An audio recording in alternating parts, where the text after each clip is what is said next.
Hi, I'm Wanhee, and there was a time when I'd finish dinner and feel full, but then 30 minutes later I'd be standing in the kitchen snacking on whatever I could find. I had cravings I couldn't control, I felt like I had no willpower, but the truth was my entire approach was wrong. So this is how I tricked my brain into stopping cravings and snacking once and for all. Let's get into it.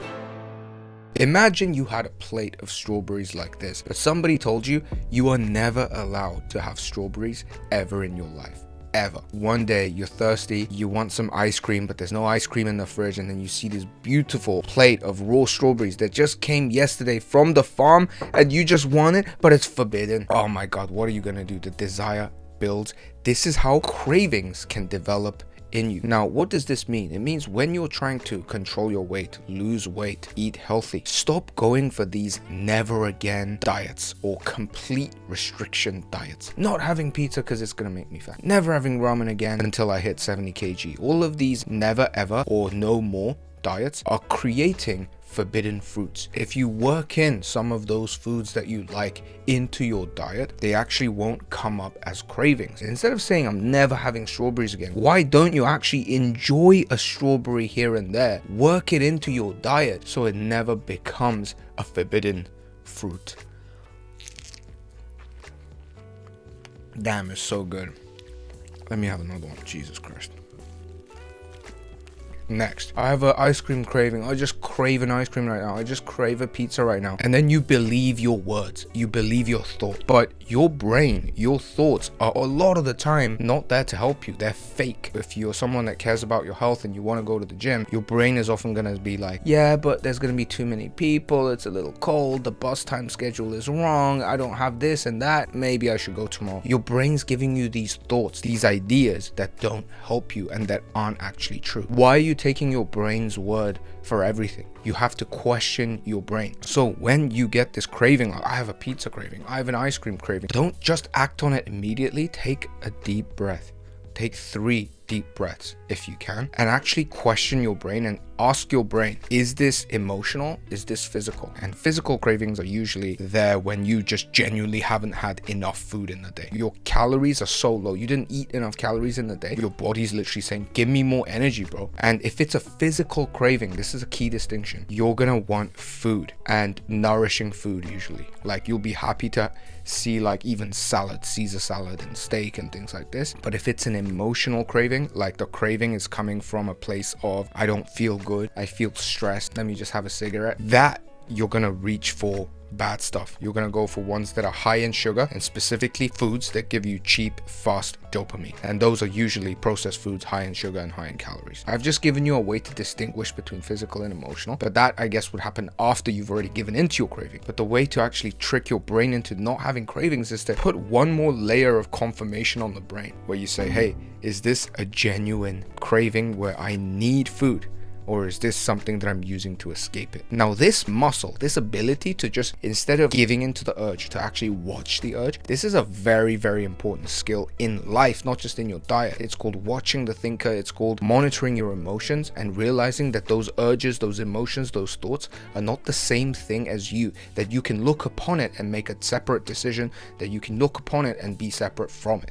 And this is really the deep way to be free of cravings and things like this. Try to use it and understand that even if you can't do it right away, it's a skill that builds over time. The next thing is really obvious, which is to make it extremely difficult for you to achieve these cravings. So again, if you have strawberries right next to you, as you saw, I'm gonna go for it. But if you put it further away in a place in the house where you can't reach it, if you open the fridge to have ice cream, but there's no ice cream, and you gotta go out in the cold in Seoul to buy a whole bunch of ice cream, all the while knowing you shouldn't be doing it, it just makes it that much harder. Your brain then thinks, okay, satisfying this craving is hard, I don't really want to do that. Why don't you make it comfortable to not snack, as opposed to making it comfortable to snack, which is what most people do by putting snackable items in their fridge, around them, having people who snack in the house, offering it to them because you go out to the living room when they're snacking. You're just creating the conditions for cravings and snackings to come up. Instead, this is an actual thing you can do. It's called designing your environment, where you make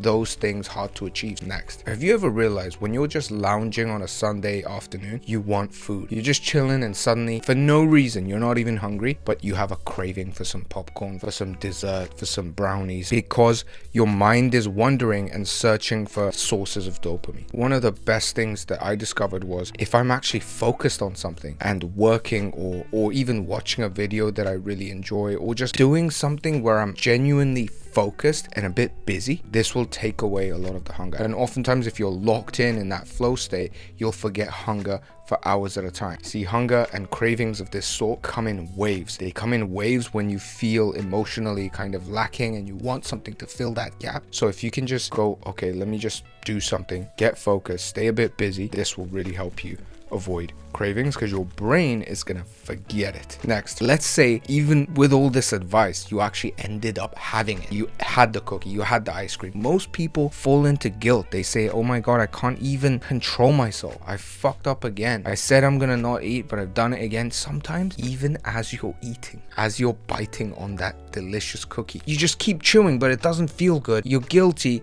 You feel a bit of shame. You feel a bit of, let me have another one to try and see if that was the wrong feeling. And you just keep going. Who's had that feeling? Right? You're chewing it and you're not even enjoying it. That's like a double worse, double bad. If you're gonna have the craving, enjoy the hell out of it. When I have the ice cream at 10 p.m, when I have the pizza, I eat it like it tastes the best in the world. Like Korean ramen on the top of a ski slope. I'm just slurping it, loving it, just enjoying it. At least enjoy it if you're having it. Enjoy the hell out of it. And then go one step further and do this thing that I do, which is reframe it. And instead of making it like I gave into a craving, just be like, I must have really needed this. This is gonna replenish my body. I'm gonna be so charged with energy tomorrow in the gym. I'm gonna be so much stronger. I'm just bulking. I'm getting bigger. The muscles are growing. Frame it in a positive way, and this is gonna take the sting out of the craving that you've done, because guilt compounds more craving, more binge eating, and more overeating and more snacking. So this ability to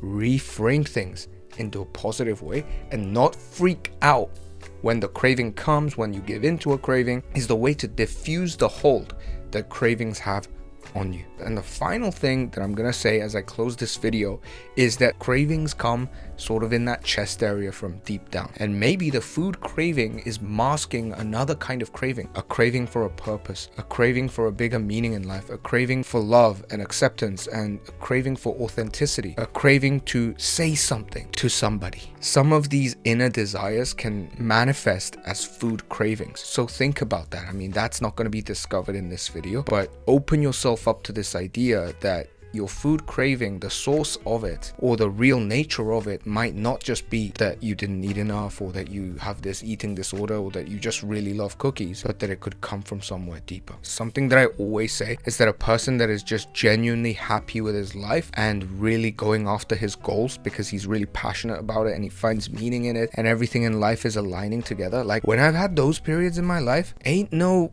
craving.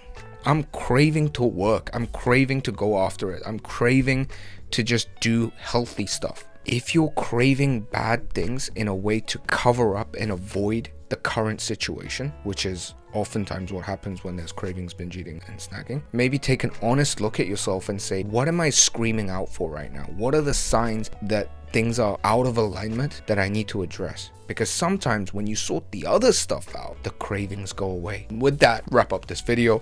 Hope it helped. Send it to a guy who's binge eating packets of Doritos and leaving Dorito dust all over their sweater. See you next week. Bye-bye.